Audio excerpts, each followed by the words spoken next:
You know, most children with an interest in science will tell you that Thomas Edison back in the 19th century managed to make a workable electric light bulb after nearly 1,000 attempts.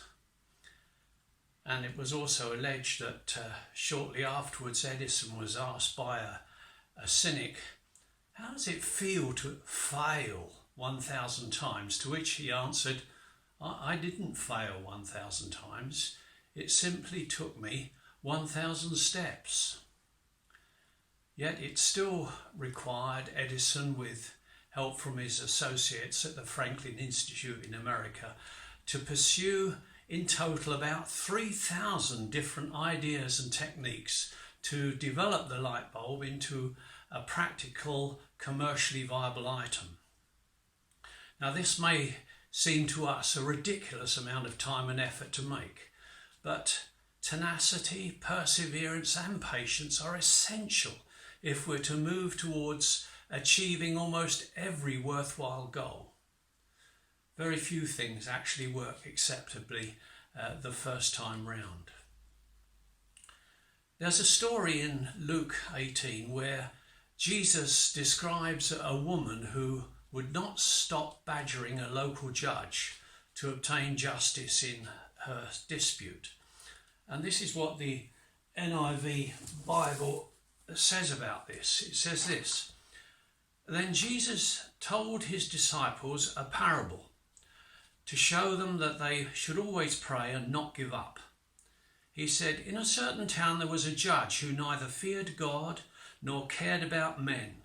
And there was a widow in that town who kept coming to him with the plea, grant me justice against my adversary.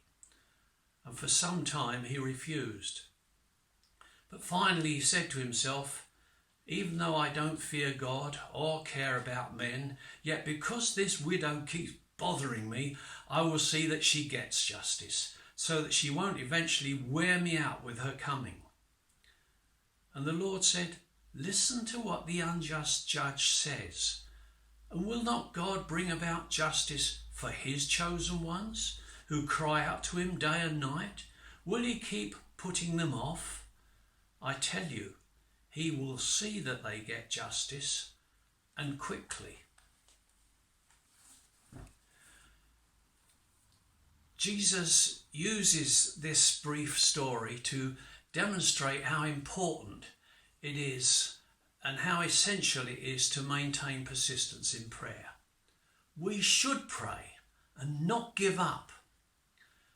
Unlike the unjust judge in the story, God is never wearied by our prayers. Earnestness and heartfelt pleas are not wasted on him. Nevertheless, we must remember he has an agenda and a plan for each of us, and a schedule that may not seem to suit our own preferences.